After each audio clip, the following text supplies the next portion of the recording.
Testaments of the 12 Patriarchs, the sons of Jacob the Patriarch. Testament of Simeon, the second son of Jacob and Leah. Chapter 1. A copy of the words of Simeon, which he spoke to his sons before he died in the 120th year of his life, at the time when his brother Joseph died. While Simeon was sick, his sons came to see him, and becoming stronger, he sat up, kissed them, and said, Chapter 2. Listen, my children, to Simeon your father, and I shall tell you the things which I have in my heart. I was born of Jacob, a second son for my father, and Leah, my mother, called me Simeon because the Most High had heard her prayer. And I became extraordinarily strong. I did not hold back from any exploit, nor did I fear anything. My heart was firm, my courage was high, and my feelings were dispassionate. For by the Most High manly courage is given to men in soul and body. In the time of my youth I was jealous of Joseph, because my father loved him more than all the rest of us. I determined inwardly to destroy him, because the prince of error blinded my mind, so that I did not consider him as a brother, nor did I spare Jacob, my father. But his God and the God of our fathers sent his messenger and delivered him from my hands. For when I went to Shechem to procure an unguent for the flocks, and Reuben went to Dothan where our supplies and stores were, my brother Judah sold him to the Ishmaelites. When Reuben heard this, he was sorrowful, for he wanted to restore him to his father. But when I heard it, I was furious with Judah because he had let him go away alive. For 5 months I was angry with him. The Most High bound my hands and feet, however, and thus prevented my hands from performing their deeds, because for 7 days my right hand became partly withered. I knew, children, that this had happened to me because of Joseph, so I repented and wept. Then I prayed to the Most High that my hand might be restored, and that I might refrain from every defilement and grudge, and from all folly. For I knew that I had contemplated an evil deed in the sight of the Most High and of Jacob my father, on account of Joseph my brother, because of my envying him. Chapter 3. And now, my children, pay heed to me. Beware of the spirit of deceit and envy. For envy dominates the whole of man's mind and does not permit him to eat or drink or to do anything good. Rather, it keeps prodding him to destroy the one whom he envies. Whenever the one who is envied flourishes, the envious one languishes. Out of the fear of the Most High, I chastened my soul by fasting for 2 years. And I came to know that liberation from envy occurs through fear of the Most High. If anyone flees to the Most High for refuge, the evil spirit will quickly depart from him, and his mind will be eased. From then on he has compassion on the one whom he envied, and has sympathetic feelings with those who love him. Thus his envy ceases. Chapter 4. Now my father was inquiring about me because he saw that I was sullen. And I said to him, I am inwardly in pain. For I was more sorrowful than all of them, because it was I who was responsible for what had been done to Joseph. And when we went down into Egypt, and he placed me in fetters as a spy, I knew that I was suffering justly, and I did not lament. But Joseph was a good man, one who had within him the spirit of the Most High. And being full of compassion and mercy, he did not bear ill will toward me, but loved me as well as my brothers. Guard yourselves, therefore, my children, from all jealousy and envy. Live in the integrity of your heart, so that the Most High might give you grace and glory and blessing upon your heads, just as you have observed in Joseph. In all his days he did not reproach us for this deed, but he loved us as his own life. He extolled us more than he did his own sons, and he showered us with wealth, flocks, and produce.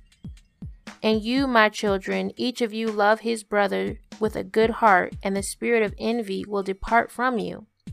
For that attitude makes the soul savage and corrupts the body. It foments wrath and conflict in the reason, excites to the shedding of blood, drives the mind to distraction, arouses tumult in the soul and trembling in the body. Even in sleep, some passion for evil fills his fantasy and consumes him. By evil spirits, it stirs up his soul and fills his body with terror. In distress, it rouses his mind from sleep, and like an evil penetrating spirit, so it manifests itself to human beings. Chapter 5. Because nothing evil resided in Joseph, he was attractive in appearance and handsome to behold, for the face evidences any troubling of the spirit. And now, my children, make your hearts virtuous in the Most High's sight.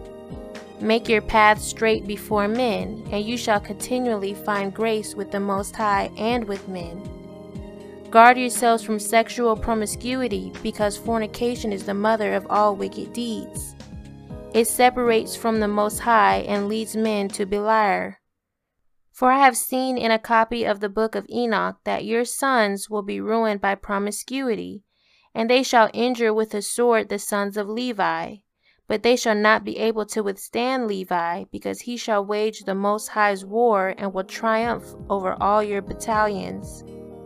These forces distributed among Levi and Judah will be few in number, and from you there will be no one for leadership, just as our father predicted in his blessings. Chapter 6. See, I have told you everything, so that I might be exonerated with regard to your sin. If you divest yourselves of envy and every hardness of heart, my bones will flourish as a rose in Israel, and my flesh as a lily in Jacob. My odor shall be like the odor of Lebanon. Holy ones shall be multiplied from me forever and ever, and their branches shall extend to a great distance. Then the seed of Canaan will be destroyed, and there will be no posterity of Amalek. All the Cappadocians shall be destroyed, and all the Hittites shall be wholly obliterated. The land of Ham shall be wanting, and all that people shall perish. Then the whole earth shall be at rest from trouble, and everything under heaven shall be free from war.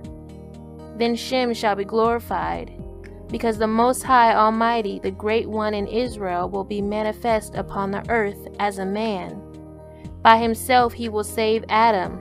Then all the spirits of error shall be given over to being trampled underfoot, and men will have mastery over the evil spirits.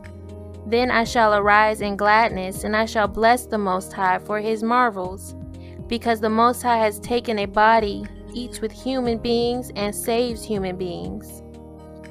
Chapter 7. And now, my children, be obedient to Levi and to Judah. Do not exalt yourselves above these two tribes, because from them will arise the Savior come from the Most High. For the Most High will raise up from Levi someone as high priest, and from Judah someone as king, God and man. He will save all the Gentiles in the tribe of Israel. For this reason I command these things to you, and you command them to your children, so that they may observe them in their successive generations. Chapter 8. And when Simeon had finished his instructions to his sons, he fell asleep with his fathers at the age of 120 years. They placed him in a wooden coffin in order to carry his bones up to Hebron. They took them up in secret during a war with Egypt. The bones of Joseph the Egyptians kept in the tombs of the kings, since their wizards told them that at the departure of Joseph's bones there would be darkness and gloom in the whole land and a great plague on the Egyptians, so that even with a lamp no one could recognize his brother. Chapter 9. And the sons of Simeon uttered lamentations for their father, and they were in Egypt until the day of their departure by the hand of Moses.